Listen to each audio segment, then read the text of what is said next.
Today we're having side by side the new kid in town, the Sony Xperia Z and the popular Samsung Galaxy S3. This is Mike with tlbhd.com, and in this comparison I'm going to tell you what are the main things you should be aware of when stacking these two smartphones one against the other. So let's get going.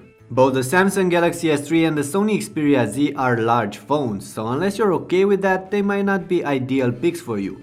The Samsung is millimetrically more compact and a tad lighter than its rival, but it's also a little bit thicker. What matters more is the fact that the SGS3 sits somewhat better in hand, mainly because of its rounder corners as opposed to the sharp ones on the Sony.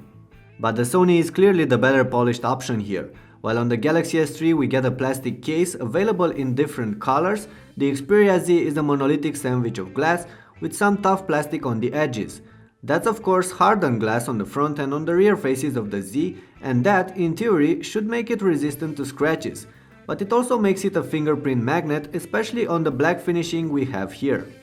On top of that, the Xperia Z is also IP57 certified, or in mortal words, dust and waterproof. In order to achieve that, Sony had to make some drastic decisions. First, they sealed the battery inside the phone, while on the Samsung the backplate is removable, thus the battery replaceable. And second, they had to cover the ports with some plastic flaps. That adds up to the unique look of the Z, but actually accessing the connectors behind those flaps is going to be quite annoying, and in time, the plastic holding these straps in place might wear off. Still, if you want the protection, that's what you have to live with these days. Moving on, the two handsets feature the same ports and connectors, just placed in different places. Power buttons and volume rockers are present on both. The ones on the Sony are made from aluminum, while the Samsung sticks to plastic. So all in all, the Sony Xperia Z is clearly a premium looking handset built with an exceptional care for details. The Samsung is not bad either, but the Z pushes the bar a bit too high for it. Looks and build quality aside, both devices offer pretty much all the connectivity options you'll need, with 4G, wireless and Bluetooth and NFC. Both offer a decent set of headphones on the pack, but I do find the ones on the Sony slightly better, as they use standard 13mm drives and direct the sound through an earbud system. And last but not least, the SGS3 wins when it comes to the overall call quality, as the Xperia Z rocks a pretty muffled earpiece, probably due to the fact that it's waterproof. But enough about this, let's focus on the displays now. On one side we have the Samsung with a 4.8-inch screen and 720p resolution, and on the other there's the Sony with a 5-inch screen and 1080p resolution. As a result, the Xperia Z does offer a higher pixel density display, but unless you get those screens very close to your eyes, you'll hardly see the difference between them. The differences between the panels used for the two displays are however a lot more visible. The SGS3 packs an AMOLED panel, while the Sony uses a TFT LCD one. As a result, the screen on the Z is brighter, but the contrast is rather poor and the content on it seems washed out, unless you're in any of those apps where the Bravia Engine 2 works its magic. On the other hand, the screen on the SGS3 displays vibrant colors and truly deep blacks, but many might not appreciate its oversaturated color tones and the rather dim panel, annoying when using the phone in bright light. With that out of the way, let's focus on software and hardware. The two handsets we have here are both running Android 4.1 Jelly Bean, but the two interfaces look somewhat different, and that's mainly because each producer brought its own touch to the UI. On the SGS3, there's TouchWiz UI with its tweaks and issues, plus a bunch of S-branded applications like S-Note, S-Memo, and so on. Sony went for a lighter skinning, but still packs the Z with their own unlock screens, notification system, widgets, and doorways to several of their own content stores like Music and Videos Unlimited. In the end, choosing one experience over the other, it's only up to you, and I for one can hardly say that I like one better than the other. What matters more is that both phones are fully capable of handling all your daily tasks and handle multimedia activities as well, as you'll see from the next couple of seconds.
And that's mainly because both these phones are powered by some snappy hardware platforms with quad-core processors and fast graphics. The Samsung comes with only 1GB of RAM though, while the Sony has 2, and that translates in practice where you'll get snappier feedback and less stuttering from the Xperia Z. And the Sony also tends to outmatch the Samsung in synthetic tests too, but that was expected since we're comparing phones launched many months apart.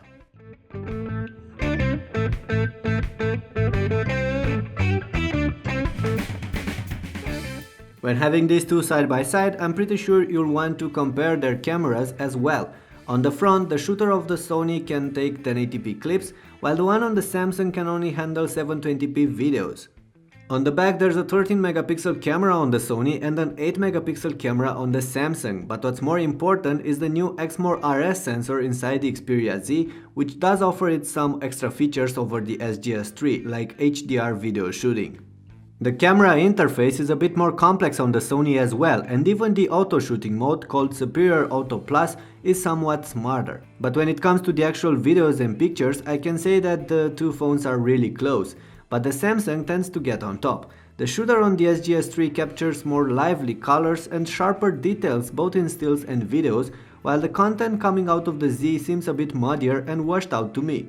But you should judge the results by yourself, and don't forget to tell me in the comments below which of the two do you think that comes on top here.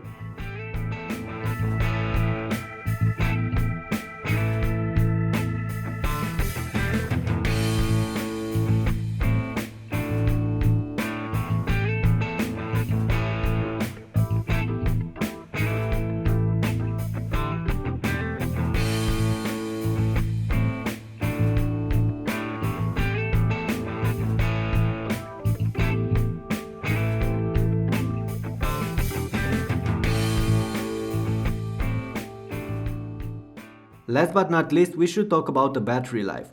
There's a 2330 mAh battery inside the Sony and a smaller 2100 mAh one in the Samsung. Despite that, in practice the Samsung tends to last longer on a charge. It can go through the day with medium to heavy use, while the Sony will run out of juice by late afternoon or early evening. And on top of that, the battery on the Xperia Z is encased, so you can't swap it for a new one if needed like you can on the Samsung. Of course, with casual use, both can last till the end of the day and even more, but the flagship is rarely used lightly, don't you think?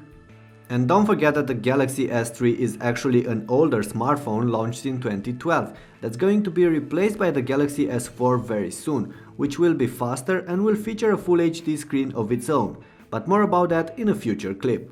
So in the end, there are many areas where the Samsung Galaxy S3 falls short of the Sony Xperia Z.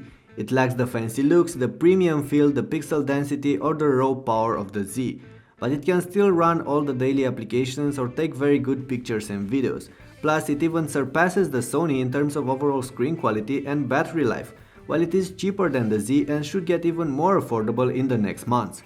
So the odds aren't that bad for the SGS3 in this fight. All this being said, it's up to you to pick between the Samsung Galaxy S3 and the Sony Xperia Z based on your budget and personal preferences. And I'm really looking forward to find out which one would you rather buy and why, so please leave your replies in the comments below. With that in mind, it's time to end today's comparison. Give this clip a thumbs up if you liked it, share it to your friends, and don't forget to subscribe to my future updates. Soon enough, I'm going to compare the Xperia Z with the HTC One, the Samsung SGS4 and other flagships, and I'm sure you wouldn't want to miss those. Until then though, take care.